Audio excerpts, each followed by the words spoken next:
Hello दोस्तों, तो आज हम पढ़ने वाले हैं समतल दर्पण के बारे में। समतल दर्पण क्या होता है? इसको अंग्रेजी में प्लेन मिरर बोला जाता है। तो आप लोग के सबके घर में समतल दर्पण होता है। आप लोग देखे होंगे जो बाल छीट मतलब अपना चेहरा देखते हैं, जब क्रीम लगाते हैं, पाउडर लगाते हैं, आपको पार्टी में जाना होता है तो चेहरा कहाँ देख के लगाते हैं? समतल दर्पण पे आप चेहरा अपना आपको देखते हैं। उसके बाद क्रीम लगाते हैं, पाउडर लगाते हैं। देखिए, ये वाला दर्पण आपके घर में होगा, ऐसा वाला। किसी के घर में बहुत बड़ा होगा, किसी के घर में बहुत छोटा होगा, ठीक है। इसी को बोलते हैं समतल दर्पण। एकदम समतल है ये, ठीक है ना, टेढ़ा मेढ़ा कुछ नहीं है, एकदम समतल दर्पण है। तो इसमें जो प्रतिबिंब जो बनता है वो कैसे बनता है वो हम समझेंगे आज। तो इतना समझ में आ गया कि समतल दर्पण क्या होता है। यहाँ पे देखिए, एक समतल दर्पण यहाँ पे दिखाया गया है। इसमें जो ये इसका जो प्रतिबिंब बन रहा है, एक चित्र है, ठीक है। इसका प्रतिबिंब कहाँ दिखाई दे रहा है? इस समतल दर्पण के पीछे दिखाई दे रहा है, ठीक है। समतल दर्पण का जो ये जो भाग है, यहाँ पे प्रतिबिंब नहीं बन रहा है। मान लीजिए, देखिए ये वाला समतल दर्पण है, तो प्रतिबिंब यहाँ पे नहीं बन रहा है। आपका दर्पण इस तरफ से है, इधर से दर्पण, इधर से आप इधर देखिए, यहाँ पे ये चित्र रखा गया है ए बी, जिसका लंबाई है ए बी। तो यहाँ पे इस चित्र का लंबाई कितना है? ए बी है। ये एक समतल दर्पण है। दर्पण के पीछे क्या होता है? समतल दर्पण के पीछे ये किया जाता है, पेंटिंग कर दिया जाता है, ठीक है। पेंट लगा दिया जाता है ताकि इस पार से उस पार दिखाई ना दे। तो दर्पण क्या होता है? दर्पण एक तरह का ये होता है, शीशा होता है। अब उसके पीछे को पेंट लगा दीजिए तो दूसरे दूसरे पार नहीं दिखाई देगा, इधर से उधर नहीं देख पाइएगा, ठीक है। तो क्या होगा कि आपका फोटो बनने लगेगा वहाँ पे, ठीक है। तो उसी तरह से ये जो चित्र है, ये जो फोटो है, एक फोटो अंदर बन रहा है। कहाँ बन रहा है? पीछे बन रहा है। तो देखिए, यहाँ पे समतल दर्पण है, यहाँ पे एक चित्र को रखा गया है ए बी, जिसका लंबाई ए बी है। अब इसका जो प्रतिबिंब बनेगा कहाँ पे बनेगा? यहाँ पे बनेगा ए बी, यहाँ देखिए ये। तो समतल दर्पण से पीछे बन रहा है। और कितना दूरी पे बन रहा है? जितना दूरी यहाँ से, ये समतल दर्पण का जो दूरी जितना है चित्र तक, उतना ही दूरी पे उसका प्रतिबिंब बनेगा। मतलब देखिए, यहाँ पे आपको यू है इसका दूरी। कहाँ से? समतल दर्पण से जहाँ चित्र रखा हुआ है वहाँ का दूरी कितना है? यू दिया हुआ है। और जो आपका प्रतिबिंब जो बन रहा है वो बन रहा है भी दूरी पे। तो आपका समतल दर्पण के केस में क्या होगा? यू बराबर भी हो जाएगा, ठीक है, दोनों बराबर हो जाएगा, समझे। तो यही होता है समतल दर्पण में। अब देखिए, जो इसका जो प्रतिबिंब बनता है वो किस प्रकार का प्रतिबिंब बनता है ये समझते हैं। इसका प्रतिबिंब आभासी एवं सीधा होता है। कहने का मतलब क्या हुआ? आभासी कहने का मतलब क्या हुआ कि हम लोग इसके सरफेस मतलब पर्दे पे नहीं बना सकते हैं फोटो। मतलब फोटो अगर यहाँ पे बनता है इस जगह पे एकदम, तो वो होता है रियल इमेज, ठीक है। आभासी है, ये एक आभासी इमेज बना रहा है और सीधा बन रहा है। मतलब ये जो फोटो बन रहा है उल्टा नहीं बन रहा है, सीधा एकदम हूबहू जैसा था वैसे ही सीधा के सीधा बन गया है, ठीक है। प्रतिबिंब का आकार वस्तु के आकार के बराबर होता है। ये जो आपका प्रतिबिंब है, जो ये फोटोवा बन रहा है पीछे, उसका आकार आपका वस्तु जो भी वस्तु है, फोटो इधर रखें, इसका दोनों का साइज आकार बराबर होगा, ठीक है। प्रतिबिंब दर्पण के उतने पीछे बनता है जितनी वस्तु की दर्पण से दूरी होती है। तो हम पहले ही बोल दिए थे कि वस्तु जो है ए बी आपका एक वस्तु है, इसका दूरी दर्पण से कितना दूर है? यू दूरी में है। तो फोटो भी जो बनेगा, इसका प्रतिबिंब जो बनेगा वो भी उतना ही दूरी पे बनेगा। तो दोनों का दूरी यहाँ पे दिया हुआ है, तो दोनों यू बराबर भी हो जाएगा, इतना दूरी होगा, ठीक है। प्रतिबिंब पार्श्व परिवर्तित होता है, ठीक है। तो पार्श्व परिवर्तित क्या होता है वो हम समझेंगे अगले वीडियो में, अगले स्लाइड में। यहाँ पे देखिए, पार्श्व परिवर्तन में क्या होता है कि इसमें वस्तु का दायां भाग बायां प्रतीत होता है और बायां भाग दायां प्रतीत होता है, ठीक है। तो आप जैसे कि मतलब ऐनक उसको बोलते हैं ना, आप ऐनक बोलते हैं, उसके सामने मान लीजिए आप खड़ा हो गए, समतल दर्पण के सामने खड़ा हो गए, तो आपका जो दाहिना हाथ है वो उस दर्पण में बायां हाथ दिखाई देगा, ठीक है। और बायां हाथ जो है वो दर्पण में दायां हाथ दिखाई देगा, ऐसा होता है। इसका एक उदाहरण देख लीजिए। यहाँ पे देखिए, लड़की बाल झाड़ रही है, ठीक है। तो इसका जो ये वाला भाग है, ये वाला, ये उधर से देख, उधर कितना दिखाई दे रहा है? उधर से दिखाई, ये वाला इसका बायां भाग है, ठीक है। लेकिन इधर से जब देख रहे हैं तो क्या देखने में लग रहा है कि दाहिना भाग है। इसका जो ये वाला हथवा है, इधर से क्या है? बायां हाथ है इसका। देखने में, अब फोटो में देखिए, मिरर में देखिए, जो भी प्रतिबिंब बन रहा है, तो देखने में क्या लग रहा है कि वो बायां हाथ नहीं है उसका, दाहिना हाथ है, ऐसा लग रहा है। तो यहाँ पे इसका लेफ्ट हैंड है, लेफ्ट हैंड, लेकिन यहाँ पे लग रहा है राइट हैंड है, ऐसा प्रतीत हो रहा है, लेकिन है नहीं, ऐसा दिखाई देता है आपको। कहाँ पे? ऊपर में क्या बोलते हैं, समतल दर्पण में ऐसा दिखाई देगा आपको।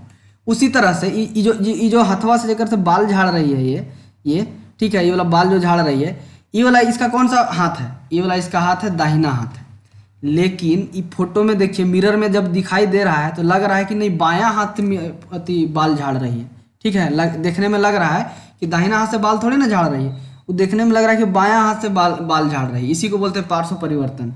ठीक है, दूसरा उदाहरण भी देख लीजिए यहाँ पे।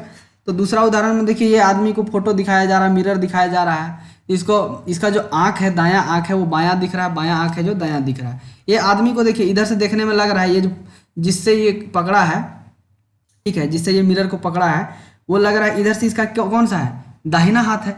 लेकिन इसको मिरर में देखिए, समतल दर्पण में देखिए तो ये बायां हाथ लग रहा है देखने से।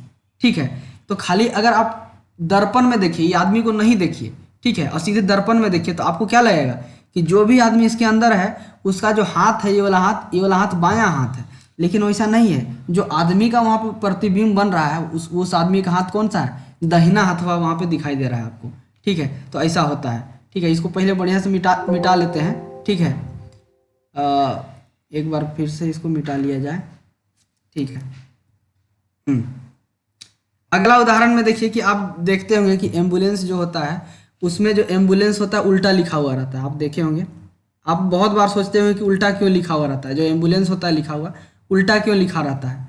देखिए, हम जानते हैं कि जो हमारे इसका हम समतल दर्पण का बहुत सारा इस्तेमाल होता है। जैसे कि गाड़ी में भी जो लगाया जाता है दर्पण, वो भी समतल दर्पण होता है।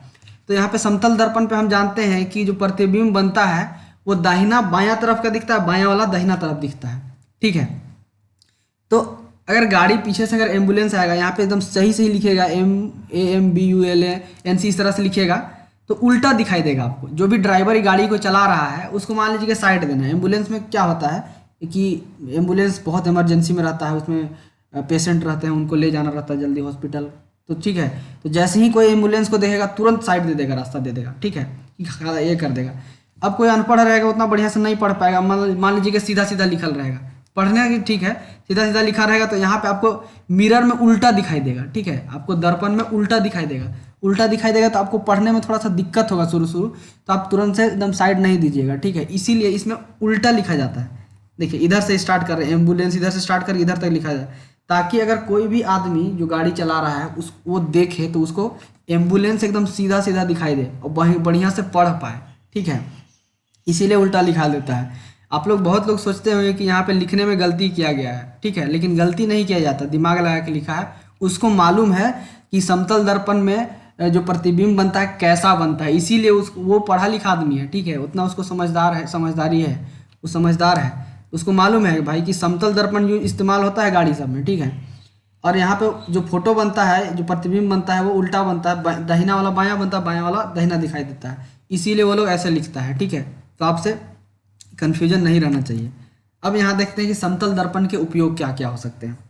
ठीक है, तो समतल दर्पण के बहुत सारे उपयोग हैं। पहला उपयोग तो आपके घर में होता है, देखे हुए हैं कि इनका उपयोग दिखने वाले कांच के रूप में किया जाता है। मतलब अपना चेहरा देखना है, चाहे कुछ भी देखना है, तो आप घर में उसको इस्तेमाल करते हैं मिरर के रूप, कांच के रूप में। ठीक है, दूसरा इसका उपयोग है, इनका उपयोग सोलर कुकर में किया जाता है।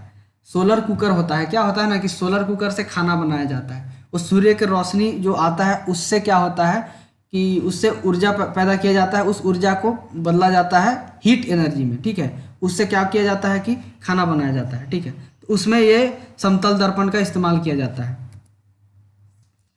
इनका उपयोग पेरिस्कोप के निर्माण में भी किया जाता है, जिसका उपयोग पनडुब्बियों में किया जाता है। पनडुब्बी, अब समझ क्या होता है कि पनडुब्बी एक तरह का मशीन होता है। क्या होता है कि उसमें बहुत सारे आदमी अंदर जा सकते हैं, वो समुद्र के नीचे रहता है। ठीक है, तो उसको बहुत घातक हथियार भी कहा जाता है पनडुब्बी को। पनडुब्बी क्या होता है कि समुद्र के नीचे नीचे रहेगा, बहुत नीचे नीचे चलेगा, उसको डिटेक्ट करना भी मुश्किल होता है, बाहर से देख नहीं पाइएगा, और उसमें बहुत अलग अलग मतलब भयानक भयानक मिसाइल लगाया जाता है। तो पनडुब्बी बनाने में बहुत टाइम लगता है। आदमी एक देश के लिए जितने भी मतलब कुछ आर्मी लोग जो रहते हैं वो लोग क्या करते हैं, वायुसेना जो रहती है, सॉरी जल सेना जो रहता है, तो वो लोग को उसमें रखा जाता है, वो लोग काम करते हैं और वो लोग समुद्री तट पर रक्षा मतलब ये देखभाल करते हैं देश का। ठीक है, तो उसके पनडुब्बी की मदद से करते हैं, तो उसमें भी क्या लगाया जाता है, समतल दर्पण का इस्तेमाल किया जाता है। ठीक है, अभी यहाँ पे देखिए उनका उपयोग बहुत बहुदर्शक बनाने के लिए भी किया जाता है। एक खिलौना जो सुंदर पैटर्न बनाता है, बहुदर्शक एक खिलौना है जिसका पैटर्न बहुत सुंदर दिखाई देता है, इसके लिए भी किया जाता है इसका इस्तेमाल। ठीक है, इनका उपयोग विभिन्न वैज्ञानिक उपकरणों में भी किया जाता है। तो बहुत अलग अलग तरह के वैज्ञानिक उपकरण होते हैं, उसमें भी किया जाता है। ठीक है, इसका उपयोग। तो ये इतने सारे उपयोग हैं समतल दर्पण के। ठीक है, तो अगले कक्षा में हम पढ़ेंगे किसके बारे में पढ़ेंगे, अवतल दर्पण के बारे में। मतलब जो जो आपका दर्पण होता है, उत्तल दर्पण के बारे में पढ़ेंगे, अलग अलग तरह के दर्पण के बारे में पढ़ेंगे, उनसे प्रतिबिंब कैसे बनते हैं उसके बारे में समझेंगे। ठीक है, और ये सब चीज़ समझेंगे हम। और बहुत सारा चीज़ है कि अगर किसी दर्पण में जो प्रतिबिंब बन रहा है तो उसका दूरी कैसे होगा, कितना दूरी में प्रतिबिंब बनेगा, कितने तरह के प्रतिबिंब बन सकते हैं, सब चीज़ हम समझेंगे अगले क्लास में। ठीक है।